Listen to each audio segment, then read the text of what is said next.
Gimana? Yo, halo kawan, kembali lagi dengan aku Sidik dari SMKN 11 Bandung. Pada video kali ini aku akan membahas tentang TCP IP. Nah, kita mulai dari konsep dasar. Sebelum ada dulu kan setiap vendor menciptakan model jaringan eksklusif milik mereka sendiri, menciptakan batasan komunikasi antar sistem. Itu yang disebut dengan open model. Nah, seiring berjalannya jalan, aturan standar terbuka yang disepakati secara global agar semua perangkat komputer dapat saling bertukar data dan akhirnya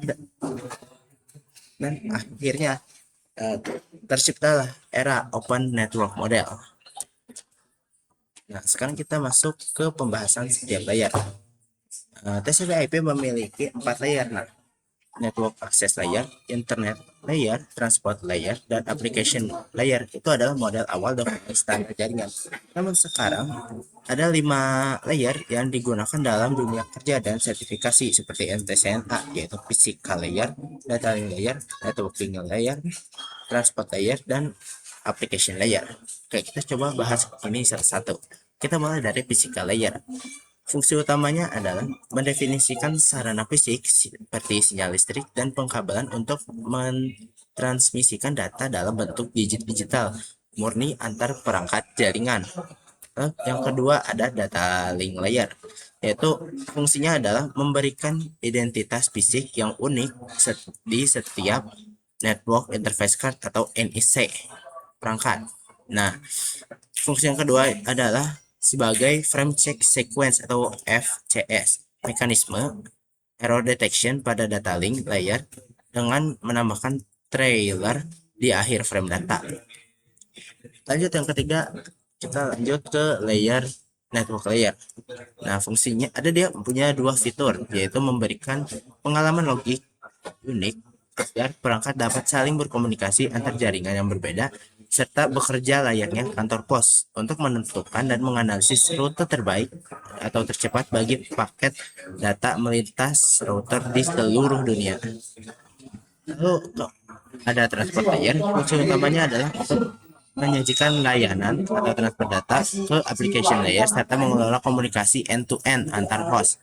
Nah, transport layer itu dia punya 2 jenis, yaitu TCP atau Transmission Control Protocol dan juga UDP, User Datagram Protocol.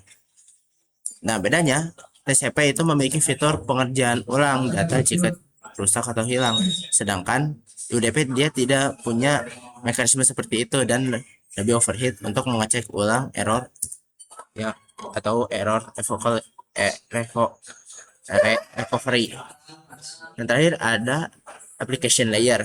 Nah, di sini layer ini itu berfungsi sebagai antarmuka langsung atau interface tempat aplikasi pengguna berinteraksi dengan layanan jaringan komputer serta mengatur bagaimana aplikasi mengakses jaringan dan mengelola format pesan-pesan berskala sebelum akhirnya dikirim ke transport layer. Oke, sekarang kita sudah membahas TCP/IP. Sekarang kita masuk ke pembahasan enkapsulasi, OSI 7 layer, dan komparasi. Nah, ada 2 jenis metode pengiriman, yaitu enkapsulasi dan dekapsulasi.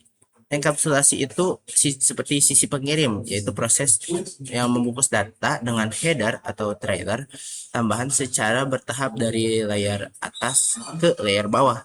Sedangkan ada sisi satu lagi, yaitu sisi penerima yang disebut dengan dekapsulasi. Ini adalah proses melepas kembali pembungkus data secara berurutan dari layer bawah hingga diterima aplikasi tujuan. Nah, kalau tadi TCP/IP memiliki maksimal 4 layer, nah OSI model dia memiliki hingga 7 layer. Nah, 7 layer ini dia dibagi menjadi 2, yaitu ISO standar dan juga transportasi. ISO transportasi itu dia dimulai dari layer 1 sampai ke 4, physical, data link, network, dan transportasi. Sedangkan upper, upper layer itu dia dimulai dari layer kelima hingga ke-7, season, presentation, dan application.